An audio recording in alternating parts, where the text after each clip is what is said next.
Black Ops 4 is finally with us, guys. I cannot believe it. It feels so good to actually get my hands on this game and actually get to play it. I know we've been playing the betas, the multiplayer beta, the Blackout beta, but nothing beats actually getting hands-on this game now it's officially launched. So the video that I wanted to make today is to help those transitioning to Black Ops 4. So whether you are a brand new Call of Duty player or you're transitioning from a previous title like Black Ops 3 or World War 2, what I want to do in this video is to go through all the new features that we have got in Black Ops 4, but I don't want to just tell you the new features. I want to give you tips on how you can take that information and implement it into your game to adapt your playstyle so you can get ahead of the learning curve to best improve at this game. If you're new to the channel, I'm Tiger and I make Call of Duty tips and tutorial videos to help you improve at the game and become a better player. Okay, so in my opinion, the biggest new thing in this game is the time to kill and the manual health regeneration.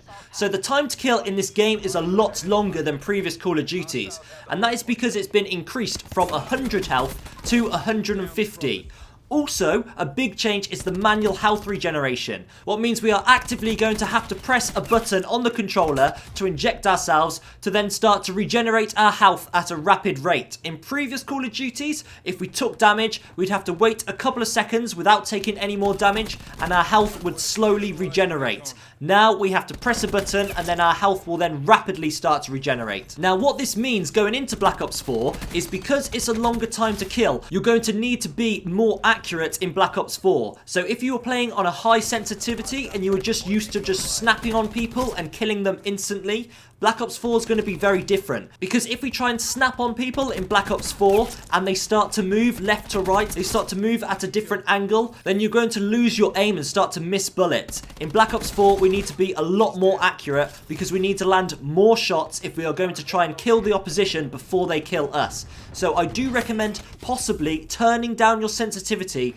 if it's quite high. If your sensitivity is something in the double digits like 10, then you might want to scale it down just a little bit so you have more control over your weapon. Also, you're going to want to aim higher on the body. I'm talking chest or head. The reason why is because it does more damage if you aim at the higher torso or the head than if it does on the lower torso and the legs. So if we can minimize the amount of shots it takes to kill someone, then we're going to want to do it. So you're going to want to try and get in the habit of trying to aim higher on the body. If you have the opportunity to aim higher, you're going to want to try and go for those headshots in Black Ops 4, because if you can kill someone in 3 to 4 bullets, and if it takes the other person 5 to 6 bullets because they're shooting you in the legs, then obviously you'll have a massive advantage over that other person. Now regarding the manual health regeneration, this is also going to make gunfights a lot longer, because if you damage someone and then they go into cover because they'll have more time to go into cover because it'll take longer for you to kill them, then they have the opportunity to manual health regenerate and gain all their health back in just a few seconds. So having good positioning and backing out of gunfights is going to be something that is very important in Black Ops 4. Knowing when to back out of gunfights is very important. And this feature has also introduced a whole new tactic to the game, because if we're shooting someone and we're getting weak and the opposition are getting weak, we're both going to need to make a decision. Do we be aggressive and go and chase down the opposition to quickly finish the kill, or do we back off, be defensive, heal ourselves up and go back for round 2? The next change is the player size is now 5v5 instead of the original 6v6. Call of Duty has been 6v6 in public matches for as long as I can remember. Now it's 5v5, you would think it's going to make a massive difference. In my opinion, I wouldn't say it does, because Treyarch have made changes to the game. They've made the game very fast paced, plus they've made the maps generally smaller so you get into the action a lot faster. So there isn't a massive difference to how the game feels when it is 5v5. The only times you're really going to notice is when there are a lot of gunfights that go down in a short space of time. I'm talking 4 to 6 kills go down in the space of a few seconds. Then for the next 5 to 10 seconds, the game's going to be very slow, as there's not going to be many people on the map, as they're going to be too busy respawning in a safe location. So you're going to want to use this time to get yourself in a better position for when they respawn and come back to you. The next feature is specialist abilities and equipment. Now specialists are nothing new. We have seen this before in Black Ops 3 and kind of in Infinite Warfare as well. However, they are a lot stronger now in Black Ops 4. Previously in Black Ops 3, when you chose a specialist, you got to choose between their weapon or their ability. As for in Black Ops 4, you get everything. You get their specialist gun or ability as well as their equipment as well. So specialists are a lot more impactful in Black Ops 4 than they ever have been in previous games. So it's going to be very important to find the right specialist that best suits us and our gameplay. And it's also very important to have a wide variety of comfortable specialists that you enjoy using. The reason why is there is a draft system in most game modes in Call of Duty Black Ops now. Now what that means is before the game starts, you have to choose between your team who is going to pick what specialist. So if you really want to use Ruin, for example,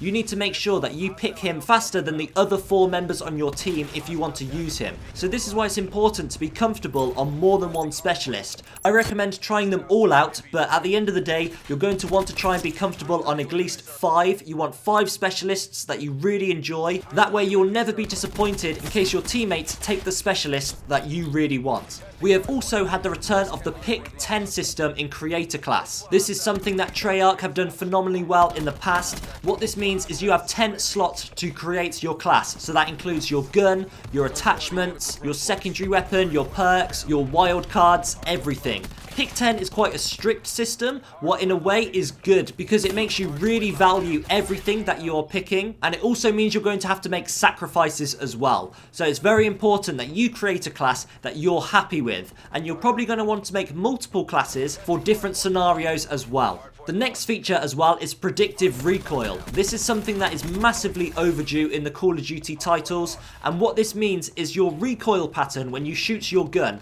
In previous Call of Duties, it was random. For example, if you shot a gun with high recoil, it might jump straight up, it might jump straight to the right, it might go to the left. You wouldn't know where the gun was going to go. In Black Ops 4, it's predictive, what means your gun is going to follow the same pattern every single time you pull the trigger. So this means we're going to be able to be a lot more accurate with all of our weapons, including submachine guns. Now, how we can best use this information, it basically means if you are shooting someone at long range, you can predict where the recoil is going to go. So it's going to be a lot easier to kill people at further ranges than it has been in any other Call of Duty, because you know where the gun is going to jump up, is where the recoil is going to go, so you can change your weapon, you can pull down on the analog stick to help you stay on target when you're shooting someone at long distances. This also means if someone is on a head glitch far away, this was a problem in World War II, if someone was on a head glitch, it was very hard to take them off. In Black Ops 4, it's going to be easier than ever because of this predictive recoil. Next thing to keep in mind is this is also a boots on the ground game. This is not an advanced movement game. I still see a lot of people think